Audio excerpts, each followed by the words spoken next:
ఇక నీట్ పరీక్ష రద్దుపై విద్యార్థి లోకం భగ్గుమంది దేశవ్యాప్తంగా నిరసనలతో హోరెత్తించింది. ఈ వ్యవహారంపై దర్యాప్తు వేగవంతం చేసిన సిబిఐ 5గురిని అరెస్ట్ చేసి ప్రశ్నిస్తోంది. అటు పేపర్ లీకేజీపై ఏపీ విద్యార్థుల తల్లిదండ్రులు కేంద్ర రాష్ట్ర ప్రభుత్వాలకు లేఖ రాశారు.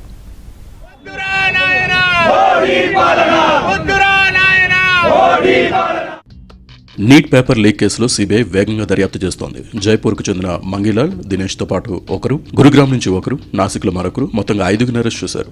ఇక పేపర్ లీకేజ్ కేసులో రోజుకో కొత్త కోణం వెలుగులోకి వస్తోంది. ఈ కుంభకోణం వెనుక భారీ అంతర్రాష్ట్రీయ నెట్వర్క్ ఉన్నట్లు దర్యాప్తులో తేలుతోంది. రాజస్థాన్ నుంచి గురుగ్రామ్, నాసిక్ వరకు దీని మూలాలు విస్తరించి ఉండగా సిబిఐ విచారణతో కీలక సూత్రధారులు ఒక్కొక్కరుగా బయటపడుతున్నారు. రాజస్థాన్లోని జమ్వా రామ్గఢ్కు చెందిన మంగిలాల్, దినేష్ బివాల్ అనే ఇద్దరు సోదరులు ఈ లీకేజీలో కీలక పాత్ర పోషించారు. వీరు పరీక్షకు వారం ముందు అంటే ఏప్రిల్ 26న గురుగ్రామ్లోని ఓ డాక్టర్ నుంచి 30 లక్షలకు నీట్ ప్రశ్నపత్రాన్ని కొనుగోలు చేసినట్టు తేలింది. ఆ తర్వాత సికార్లో నీట్ కోసం సిద్ధమవుతున్న తమ కుటుంబంలోని ఓ విద్యార్థికి ఆ పేపర్ని ఇచ్చారు. దాంతో పేపర్ లీక్ కుంభకోణానికి రాజస్థాన్లోని సికార్ కేంద్రంగా మారినట్లు సిబిఐ గుర్తించింది. సోదరుల నుంచి పేపర్ పొందిన MBBS counselling agent Rakesh Kumar Mandavariya దాన్ని పలువురికి విక్రయించాడు. తన వద్ద పనిచేసే కేరళలో ఎంబీబీఎస్ చదువుతున్న సికార్ విద్యార్థికి 30,000కు పేపర్ను అమ్మేశాడు. ఆ విద్యార్థి పరీక్షకు ఒకరోజు ముందు సికార్లో పీజీ హాస్టల్ నడుపుతున్న తన తండ్రికి పంపాడు. దీంతో ఆ పేపర్ హాస్టల్లోని విద్యార్థులకు చేరింది.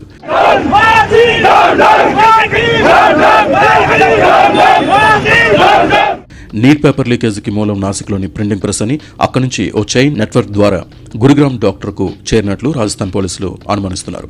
సికార్ నుంచి ఈ పేపర్ జమ్మూ కాశ్మీర్, బీహార్, కేరళ, ఉత్తరాఖండ్ రాష్ట్రాలకు చేరినట్లు ఆధారాలు లభించాయి. ఏజెంట్ రాకేష్ కుమార్ సుమారు 700 మంది విద్యార్థులకు పేపర్ను పంపిణీ చేసినట్లు ఆరోపణలున్నాయి. ఇక పేపర్ లీక్ ఘటనపై ఆగ్రహావేశాలు వెల్లువెత్తుతున్నాయి. దేశవ్యాప్తంగా చాలా రాష్ట్రాల్లో విద్యార్థి సంఘాలు ఆందోళనకు దిగాయి. విద్యార్థులకు న్యాయం చేయాలని డిమాండ్ చేస్తున్నాయి.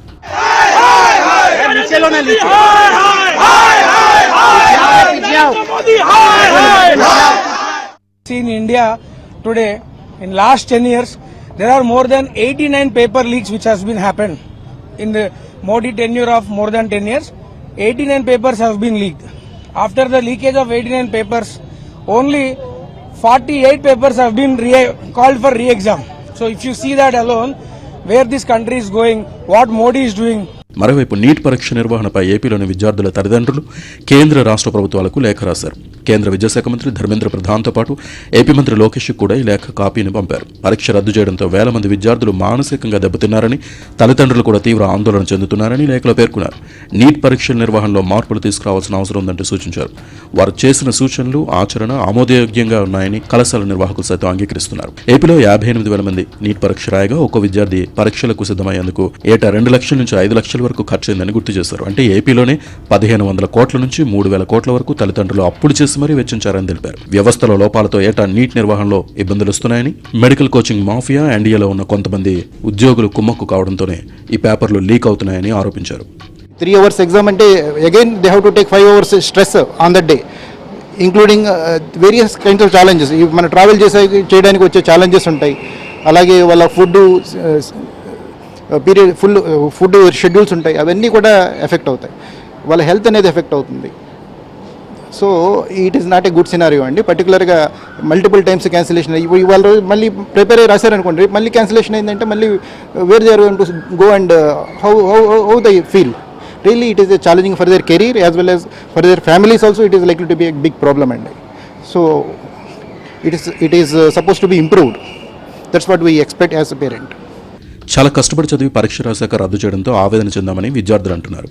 1-2 చోట్ల పేపర్ లీక్ అయితే దేశమంతా ఎగ్జామ్ క్యాన్సిల్ చేయడం అన్యాయం అంటున్నారు. తప్పు చేసిన వారిని కఠినంగా శిక్షించాలని, ఈసారైనా నీట్ పరీక్ష పకడ్బందీగా నిర్వహించాలని డిమాండ్ చేస్తున్నారు. కోచింగ్ సెంటర్లపై నియంత్రణ ఉండాలని, ఎవరైనా అక్రమాలకు పాల్పడితే వారి లైసెన్స్ రద్దు చేసేలా నిబంధనలు కఠినతరం చేయాలని డిమాండ్ చేస్తున్నారు. 24 పేపర్ అలాగే క్యాన్సిల్ చేశారు. అలాగే మళ్ళీ ఇప్పుడు 26 పేపర్ కూడా ఇప్పుడు క్యాన్సిల్ చేశారు. ఇప్పుడు మళ్ళీ మేము నీట్ ఎగ్జామ్ రాస్తే అది మళ్ళీ క్యాన్సిల్ చేస్తారా, లేదా మళ్ళీ అది ఉంచుతారా, పర్ఫెక్ట్గా జరుగుతుందా లేదా మళ్ళీ మాకు డౌట్గా ఉంది. ఎన్టీఏని ట్రస్ట్ చేయాలా, మళ్ళీ ఇది పర్ఫెక్ట్గా చేస్తారా అనే ప్రతి స్టూడెంట్లో ఇది డౌట్ ఉంది. అలాగే ఈసారైనా పర్ఫెక్ట్గా చేయాలని అన్ని కంట్రీస్లో ఎక్కడో ఒక చోట అది లీక్ అయిందని చెప్పి ఇక్కడ మాకు ఇలా ప్రాబ్లం చేయడం అది న్యాయం కాదని అనుకుంటున్నాను. మరోవైపు తెలంగాణ యూత్ కాంగ్రెస్ ఆధ్వర్యంలో హైదరాబాద్లో భారీ నిరసన ప్రదర్శన చేశారు. ప్రధాని మోదీ, కేంద్ర విద్యాశాఖ మంత్రి ధర్మేంద్ర ప్రధాన్ దిష్టిబొమ్మను దహనం చేశారు.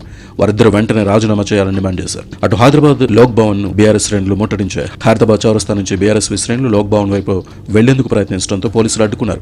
ఆ పార్టీ కార్యకర్తల్ని ఎక్కడికక్కడ అరెస్ట్ చేశారు. లోక్ భవన్ గేట్ ఎక్కేందుకు ప్రయత్నించిన కొందరిని అడ్డుకునే క్రమంలో ఏసీపీ మురళీకృష్ణ చేతికి గాయమైంది.